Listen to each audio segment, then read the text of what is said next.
Narito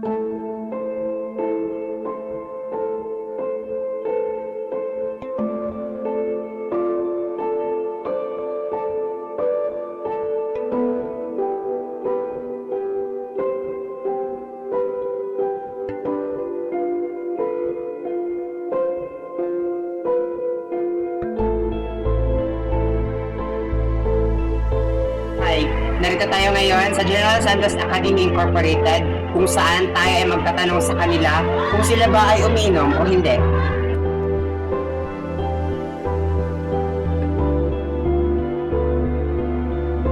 Hindi ako umiinom kasi bawal yan sa akin. Inom ako minsan. Pero karon wala.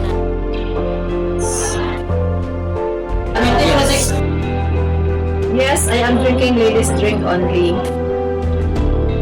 I don't drink liquor.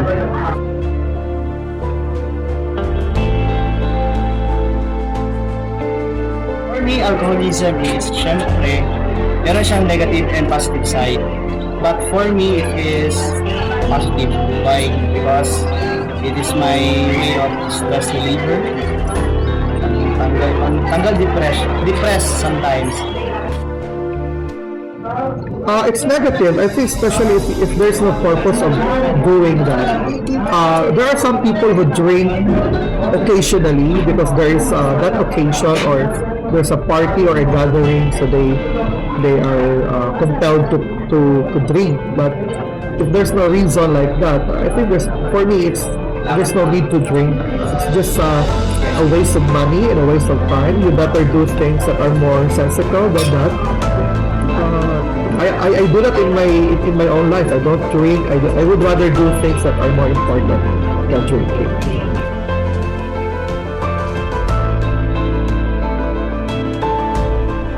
Ako ay umiinom, parang feel ko kasi sa aking sarili, parang madali ka mamatay at yung katawan mo ay dinadaot. In Tagalog ay in Bisaya, dinadaot, imulawas pre.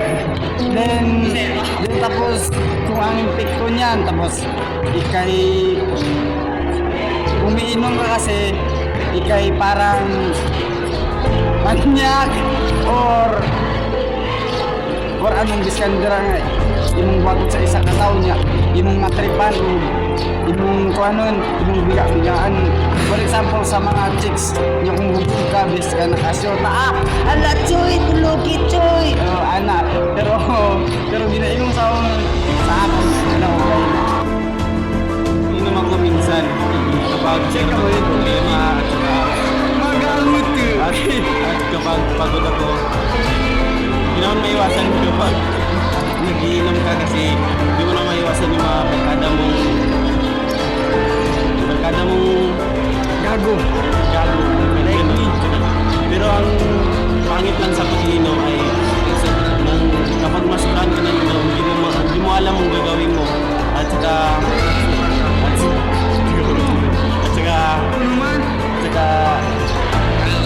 isang kasawa ka na hindi mo malalaman, tsaka makakatanggal ng virginity.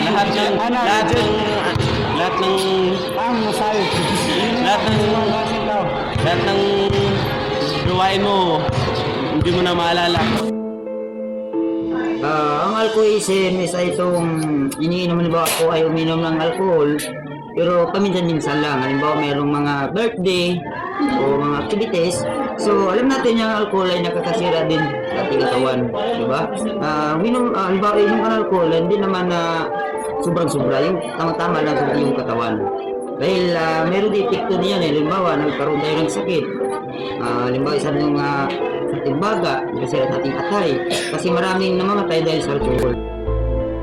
Alcoholism is first out of focus, out of control of the body and mind, of course, impulsiveness and slow reflex for those who are driving.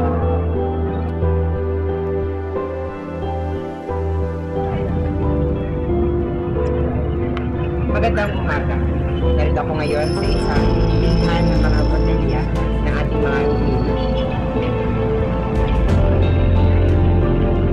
Here are 12 conditions linked to chronic heavy drinking. First, anemia. Heavy drinking can cause the number of oxygen-carrying red blood cells to be abnormally low. This condition, known as anemia, can trigger a host of symptoms including fatigue, shortness of breath, and lightheadedness. Next, cancer. Habitual drinking increases the risk of cancer, says Jurgen Rem, PhD, chairman of the University of Toronto's Department of Addiction Policy and a senior scientist at the Center for Addiction and Mental Health, also in Toronto. Scientists believe the increased risk comes when the body converts alcohol into acetaldehyde, a potent carcinogen. Next, cardiovascular diseases. Heavy drinking, especially binging, makes platelets more likely to clump together into blood clots, which can lead to heart attack or stroke. In a landmark study published in 2005, Harvard researchers found that binge drinking doubled the risk of death among people who initially survived a heart attack.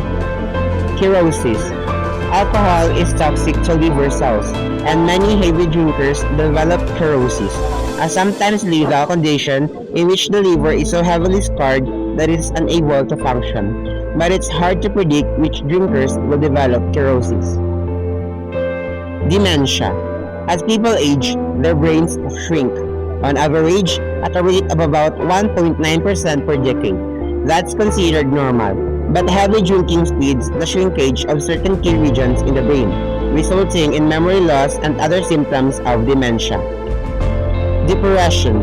It's long been known that heavy drinking often goes hand in hand with depression, but there has been debate about which came first, the drinking or the depression.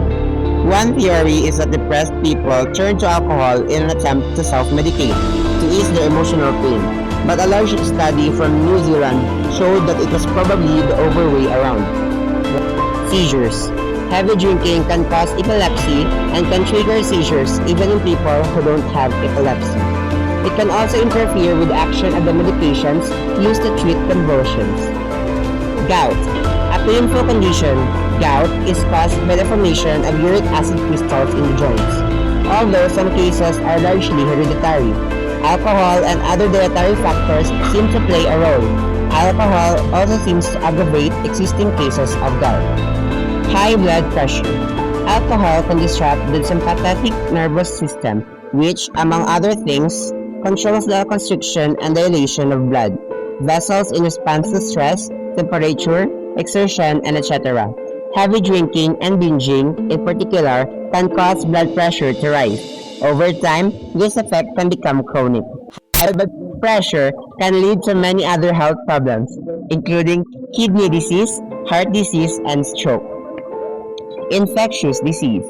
Heavy drinking suppresses the immune system, providing a toehold for infections, including tuberculosis, pneumonia, HIV, AIDS, and other sexually transmitted diseases, including some that cause infertility. People who drink heavily sex. Heavy drinking associated with a threefold increase in the risk of contracting a sexually transmitted disease. Nerve damage.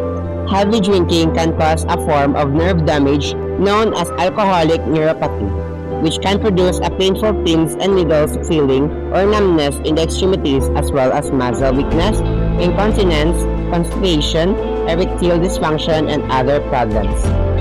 Pancreatitis. In addition to causing stomach irritation, chronic pancreatitis interferes with the digestive process, causing severe abdominal pain and persistent diarrhea, and it's not fixable, says. Chronic pancreatitis are triggered by gallstones, but up to 60% stem from alcohol consumption. So why we reduce alcohol? First, it kills everything around you. Second, it is now that needs action, which is the third reason why I chose advocacy. Fourth, it is an issue that destroys your family and everything around you, also to your family. Lastly, it separates you with your relationship with God.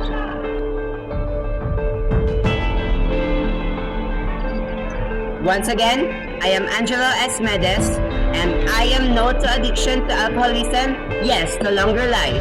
Thank you.